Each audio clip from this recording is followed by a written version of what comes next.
여러분 안녕하세요. 반갑습니다. 스가랴서 바로 알기 계속해 보도록 하겠습니다. 스가랴 1장에서 6장까지는 하나님께서 스가랴 선지자에게 이상을 보여주면서 바벨론 포로 생활에서 돌아올 것을 권면하는 내용이면서 동시에 돌아와서 내가 함께 해줄 것이니까 나의 성전을 너희들이 재건해라. 반드시 이루어진다라고 권면하는 내용이 1장에서 6장까지 내용이고요.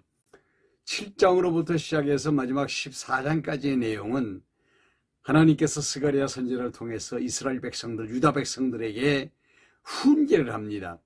그래서 여러 가지 훈계를 통해서 그 백성들에게 회복을 언약하는, 다시 말씀드리면 성전도 회복될 것이고 예루살렘도 회복될 것이라고 하는 회복에 대한 메시지를 주시는 말씀으로 나타나고 있습니다. 그러면 이 시간에는 7장에 나타난 내용부터 시작해서 14장까지의 내용을 좀 간략하게 말씀을 드려보도록 하겠습니다. 7장에서는 너희들이 왜 그렇게 고생을 했는지 아느냐, 그것은 너희들이 내가 보낸 선지자들, 예언자들의 말을 듣지 않고 불순종하고 마음을 완악했기 때문에 그 완악한 마음을 내가 때려 부시려고 너희들에게 고난의 기간을 준 것이야 라고 말씀하시는 내용입니다. 그렇기 때문에 불순종의 자리에서 돌아오라고 이야기를 합니다. 8장에 들어가서 보면 하나님께서 예루살렘을 반드시 회복시켜 주겠다고 약속을 합니다. 그래서 예루살렘이 정말 그 평화로운 도성이 되어서 노인들이 지팡이를 짚고 다니는 사람들을 많이 보게 된다. 이 말은 장수한다는 얘기고요. 젊은이들이 힘있게 활동하는 모습을 너희들이 보게 될 것이다 라고 약속을 해줍니다. 그러니까 빨리 돌아와서 예루살렘 성전을 재건하라. 다시 예루살렘 성전을 지어라. 이렇게 말씀하시는 내용입니다. 9장에 넘어와서 보면 그렇게 되기 위해서 하나님께서 말씀하시는 것이 너희들을 괴롭히는 인접 국가들, 내가 그것들을 내가 징치하겠다, 때려 부시겠다, 그렇게 말씀하시는 내용이에요. 하드락도 다메섹도 시돈도 두로도 내가 쳐서 그들을 멸하게 할 것이다. 하나님께서 보복하신다는 분명한 약속을 해주시고 있습니다. 그러면서 시온에 따라 예루살렘에 따라 너희는 기뻐해라. 그리고 즐거워해라. 네 왕이 임하실 것이다 라고 말씀해 주시는데요. 이제 이런 부분이 좀 상당히 그 해석이 어렵습니다. 왕이 임한다는 이야기는 스가랴 이후에 헬라의 알렉산더 대왕이 나타날 것을 예언하는 내용입니다. 알렉산더 대왕이 세계를 제패하면서 밀고 내려와서 애굽까지 점령을 해버리고 말았거든요. 그때 시리아와 애굽 사이에 있는 예루살렘은 건드리질 않았어요. 이제 전해오는 얘기에 보면 유대인 지도자들이 알렉산더를 찾아가서 성경에 당신에 대해서 말씀하시는 내용이 나옵니다. 한 왕이 올 것이라고 했습니다. 뭐 그런 얘기를 듣고 알렉산더 대왕이 예루살렘은 침공하지 않고 보호했다는 이야기가 있습니다. 어쨌거나 알렉산더는 예루살렘을 침공하지 않았습니다. 한 왕이 온 것이죠. 이것을 모형적으로 해서 진짜 왕이 뒤에 기다리고 있다 하는 것을 암시적으로 보여주는 것입니다. 이게 성경이에요. 가까이도 볼 수 있으면서도 멀리 있는 것까지 내다볼 수 있게 하는 것이 성경인데, 그 왕은 겸손하셔서 어린 나귀를 타고 오신다. 예수님을 말씀하시는 것이죠. 그러면서 9장 13절에 보면 시온아, 유대인들을 말하는 거예요. 시온아, 예루살렘을 말하는 거예요. 시온아, 내가 네 자식들을 격동시킬 것이다. 흥분하게 만들 것이다. 그런 얘기입니다. 그래서 그리스 사람들을 치게 만들어줄 것이다. 이렇게 이야기합니다. 알렉산더가 젊은 나이에 죽고 나니까 알렉산더 휘하에 있는 4명의 그 부하들이, 장군들이 나라를 나누어 갔습니다. 북쪽에는 시리아 제국이 생기고 남쪽에는 애굽 제국이 톨레미 제국이라고 해서 톨레미 왕국이 세워지고, 그 다음에 북쪽에는 셀리우쿠스 왕조가 세워지면서 그 셀리우쿠스 왕조에서 나온 아주 악랄한 왕이 있어요. 안티오쿠스 4세 에피파네스라고 하는 인물인데, 이 사람이 그 예루살렘을 엄청나게 침략을 해서 핍박을 합니다. 제사장들 막 다 잡아 죽이고, 그리고 언약을 하면서 그 유대인들의 여호와 종교를 보호하는 척 하다가 하나님을 섬기는 일에 노출된 사람들을 막 잡아 죽이고, 율법을 폐지시키고, 하나님 앞에 양으로 제사를 지내야 될 그 자리에 돼지를 잡아서 돼지 피를 뿌리게 하고, 이런 악랄한 일들을 이 에피파네스가 했습니다. 이 에피파네스의 박해가 있을 때 마카피 형제들이 독립운동을 시작합니다. 아주 거칠게 대항을 하죠. 결국은 이제 이 에피파네스가 10년 동안을 그 예루살렘을 박해하고, 박해가 끝날 무렵에 마카비 형제들이 독립운동을 하면서 시리아를 치게 되지요. 그래서 이제 이런 이야기들이 13, 14장까지 계속해서 이제 나타나고 있는 부분이에요. 스가랴서 같은 그 예언서를 읽는 게 우리 성도들이 너무 어렵습니다. 왜냐하면 이게 뭔지를 몰라요.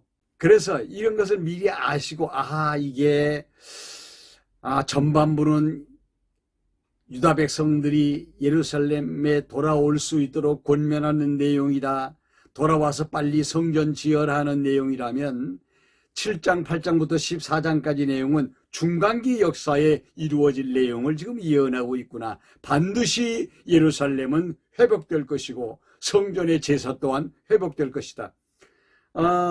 그 에피파네스의 박해가 끝나고 난 다음에 이제 그 유다인들은요, 약 한 100년 동안 마카피 형제들의 독립운동을 이제 배경으로 해서 시리아로부터 독립을 하게 되고 한 100년 동안 아주 평안한 생활을 하게 되죠. 이거를 지금 예언한 것이 스가랴의 예언의 중심입니다. 뭐 이렇게 하시면 틀림없습니다. 그러면서 이제 12장에 와서 보면 예루살렘에 아주 큰 애통이 있을 것이라고 그래요. 그 무슨 애통이냐? 에피파네스의 박해를 이제 견뎌내고 마카피 형제들이 독립운동을 해서 이제 한 30여 년 정도의 세월이 흐르면서 좀 안정기에 들어가면서 아주 그 탁월한 지도자 한 사람이 나타나는데, 시몬이라고 하는 대제사장입니다. 이 사람이 이제 유다 백성들에게 덕망을 쌓고, 그리고 유다 백성들이 신뢰했던 사람이거든요. 근데 그 사람이 피살됩니다. 말로 다 할 수 없는 슬픔이 이제 이루어지게 되죠. 이때가 이제 BC 165년에서 135년 사이의 기간 동안에 나타난 것인데, 내가 다윗의 집과 예루살렘의 주민에게 은총과 간구하는 심령을 부어주리니 그들이 그 찌른 바 그를 바라보고 그를 위하여 애통하기를 독자를 위하여 애통하듯이 하며 그를 위하여 통곡하기를 장자를 위하여 통곡하듯 하리로다. 그날에 예루살렘에 큰 애통이 있으리니 무깃도 골짜기 하다들 림몬에 있는 애통과 같을 것이다. 이게 무슨 말인가 하면, 그 옛날에 요시야 왕이 그 무깃도 골짜기에서 바로 왕 느고에게 공격을 당해서 죽습니다. 그때 이스라엘 백성들이 엄청나게 통곡을 했거든요. 그걸 이야기하는 겁니다. 그럼 뭐냐? 이것이 바로 대제사장 시몬이 자기 사위에 의해서 피살될 때 이스라엘 백성들의 통곡을 지금 미리 예언해주고 있는 내용이죠. 그리고 13장과 14장의 내용을 보면요, 죄를 사하게 만들어서 너희들을 회복시켜주겠다, 즉 예루살렘을 회복시켜주겠다고 말씀하시는 내용이 나옵니다. 그러면서 목자를 치면 양들이 흩어지게 될 것이다. 그 목자는 대제사장인 시몬을 말하는 것이거든요. 그러면서 3분의 2는 고난 속에서 죽게 되지만 3분의 1은 연단을 시켜서 내가 금처럼 만들어줄 것이다 라고 하시면서 속죄를 통해서 예루살렘이 회복될 것에 대해서 예언해주고 있는 내용이 나옵니다. 안티오쿠스 4세 에피파네스의 박해가 10년 동안 이어지다가 끝나면서 마카피 형제들의 독립운동으로 시몬이 평화로운 통치를 하고 선망의 대상이 되었다가 피살되고, 그 이후로 AD 76년까지 이스라엘 백성들은 독립을 유지하게 됩니다. 이 기간에 대해서 스가랴 선지자를 통해서 예언을 해주고 있는 내용이라고 생각할 수가 있습니다. 하나님께서 한 날을 정해놓으셨다고 그래요. 한 날, 그날은 무슨 날이냐? 평화의 날이고 희망의 날이며 회복의 날이고 여호와의 작정된 날이라고 하면서 스가랴 선지자를 통해서 바벨론 포로에서 돌아오는 사람들에게 희망의 메시지를 주는데, 사실은 돌아와서 살다가 헬라가 파사를 점령하고 난 후에 헬라가 갈라지고 에피파네스가 나타나서 또 박해가 이루어지고 하는 이 소용돌이 속에 마지막 끝에 한 100년의 역사, 평화로운 역사, 독립된 시기에 대한 역사를 예언하는 내용인데, 이런 내용들이요 스가랴서에 함축되어 있습니다. 그러면은 이 의미가 어떤 의미인가? 왜 하나님은 이스라엘 백성들을 그렇게 호되게 고난을 당하게 만드시는가 하는 부분에 대해서는 의미를 생각을 해봐야 될 필요가 있습니다. 왜? 우리도 이 세상에 고난의 여정을 지나가고 있기 때문이죠. 고난을 통해서 우리는 많은 것을 배우게 됩니다. 민족적으로 애굽에서 고난을 당하다가 출애굽하는 기쁨을 주고, 홍해바다를 건너서 신의 광야에 들어와서 그들에게 언약을 하시고, 또 그들에게 불뱀이 나타나서 물게 해서 장대의 구리뱀을 바라보고 살게도 하시고, 뜨거운 폭양 밑에서 낮에는 구름 기둥이요 밤에는 추위에 불기둥을 주어서 그들을 안위하고 보호하시는가 하면, 가나안 땅에 들어와서 가나안 7족속을 몰아내는 쾌거를 이루게도 하시고, 이러한 모든 역사들을 보면은 이 고난과 평안이 이 지속적으로 반복되는 것을 알 수가 있습니다. 그럼 왜 이렇게 하느냐 하는 것입니다. 한 세대는 가고 한 세대는 오잖아요. 하나님은 당신의 택한 백성들을 계속 보내시지 않습니까? 그러면 그 모든 사람들이 고난을 통해서 하나님을 여호와로 깨달아 알게 하시거든요. 언제나 우리에게는 상대적인 이러한 상황이 교차적으로 전개가 되어지는 것을 알 수가 있습니다. 그 왜 그러느냐? 민족적으로도 그렇지만 개인적으로도 그렇습니다. 그렇게 해야만 하나님의 섭리를 깨닫게 되고 하나님을 의지하게 되기 때문이죠.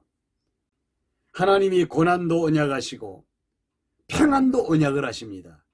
그래서 평안과 고난이 교차적으로 이루어져 가는 것은, 이것은 하나님이 존재하신다고 하는 신존재에 대한 우리에게 확정을 주셔서 하나님을 여호와로 알아 그분을 경외하게 하시는 섭리가 바로 이러한 섭리이기 때문입니다. 오늘 저와 여러분도 고난의 역사, 평안의 역사, 이런 역사들이 교차적으로 진행되어져 가는 이 세상 역사 속에 살고 있지 않습니까? 이 속에서 우리는 하나님만 의지하는 신앙을 가지고 살아야 합니다. 그렇게 하기 위해서 때로 우리들에게 고난도 주시고, 고난에서 승리하게 하신 후에 그 하나님을 찬양하도록, 그렇게 해서 하나님을 여호와로 경배하며 경외하고 섬길 수 있도록 하시는 것이 하나님의 섭리의 뜻입니다. 오늘도 주 안에서 승리하시기 바랍니다. 좋아요 버튼 잊지 말고 꼭 눌러주시기 바랍니다. 대단히